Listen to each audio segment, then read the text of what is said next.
गेल्या 30 वर्षापासून मुंबईत राहतो, मराठी बोलणार नाही, काय करायचे ते करा, बोल राज ठाकरे, असं वक्तव्य मुंबईतील उद्योजक सुशील केडिया यांनी केलं होतं. त्यानंतर आता मनसैनिकांमध्ये संतापाची लाट उसळली आणि आज अखेर केडिया यांची मगरुरीची भाषा निवळली असून राज ठाकरेंची त्यांनी माफी मागितली आहे.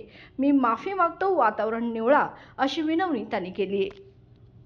दैट जब अपने ही अपनों का दम घुटा देते हैं तो गलतियां चारों तरफ होने लगती है।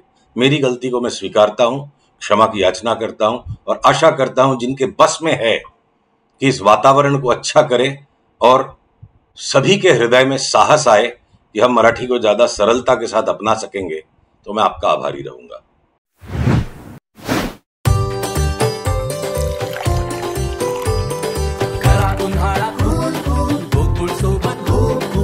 गोकुळ सोबत गो कूल।